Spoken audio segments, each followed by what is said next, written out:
C'est une excellente question. Bonjour à tous, aujourd'hui on est dans le micro d'Andrew. Beaucoup de gens pensent que au Canada c'est des grands cinémas immenses, des grands cinéplex et tout, mais non, il y a aussi des petits cinémas indépendants. Et aujourd'hui on a la chance de rencontrer des gens qui y travaillent et on va leur poser plein de questions et vous allez voir, c'est cool. On y va. Alors aujourd'hui on est au cinéma du parc, je suis accompagné de Jean-François. Qu'est-ce que tu fais au cinéma du parc? Je suis le directeur de la programmation. Donc, en gros, je choisis les films, je chapeaute toutes les activités, les différents événements, location de salles, etc.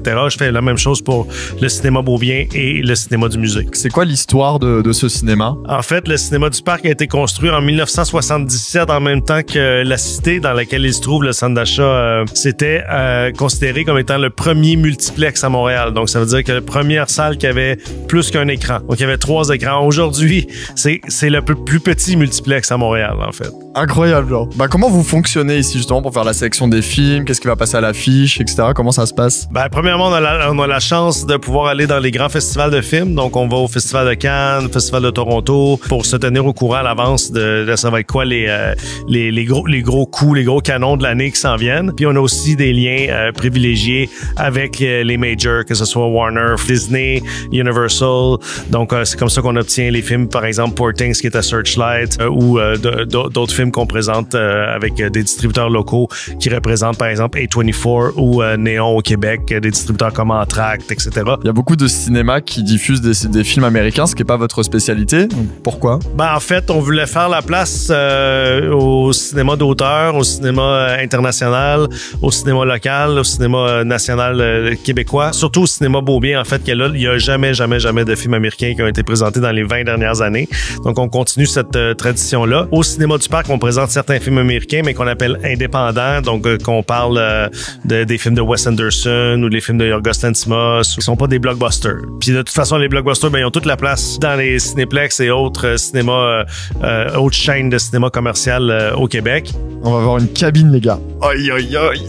J'ai jamais vu ça. C'est un peu bordélique dans la cabine, mais quand même, vous avez ici une petite exposition de nos affiches de Minuit au parc puis de Matin au parc qu'on a fait. Projecteurs numériques qui sont utilisés maintenant. On voit aussi le film dans la... Ah ouais. On a encore les vieilles machines qui servaient à faire de la projection 35 mm qui sont utilisées maintenant comme des tablettes. C'était les anciens plateaux. Ça vous arrive plus du tout de l'utiliser, ce projecteur-là? On a encore les projecteurs, là, je vais vous les montrer un peu plus loin, puis on a encore la table de montage, donc c'est encore à faire. Mais c'est des coûts qui sont très importants pour nous, c'est-à-dire faire venir la copie, déjà ça pèse à peu près entre 80 et 100 livres, une copie, donc juste pour le transport. Après ça prend un projectionniste dédié qui va projeter la copie, la monter, la démonter.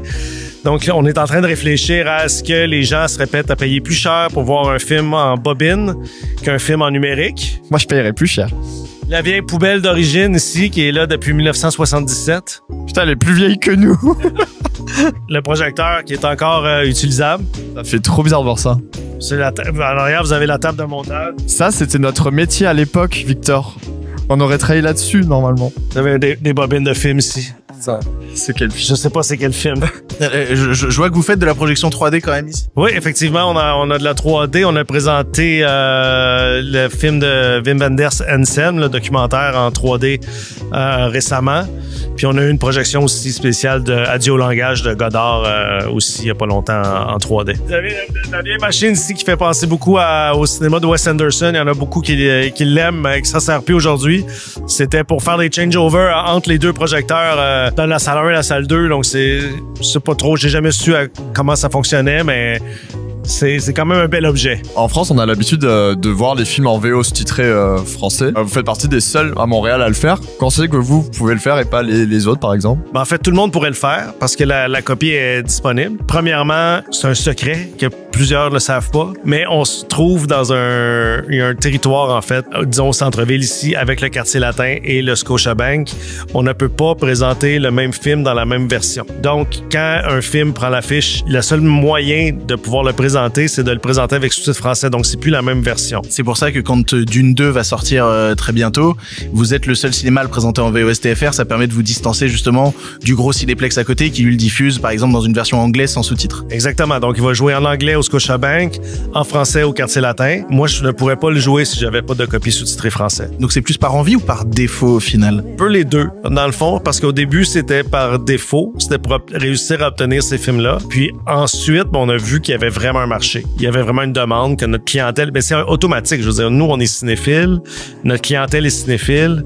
On veut pas voir les films dans des versions traduites, qui est une hérésie pour nous. Donc, ça fait du sens chez notre clientèle aussi de dire, ben, regarde, je veux pas voir Timothée Chalamet parler traduit en français. Tu sais, je veux le voir avec sa vraie voix. Donc, c'est ça. Donc, moi, je fais partie de ces gens-là qui parlent bien anglais, mais qui ont pas envie tout le temps d'être focus pendant 3 heures sur le film vraiment. Et d'avoir un sous-titre, bah, c'est agréable. Ça permet d'avoir l'expérience en VO, mais de quand même tout comprendre. Un autre désavantage, c'est qu'on réussit à rejoindre les deux publics, en fait.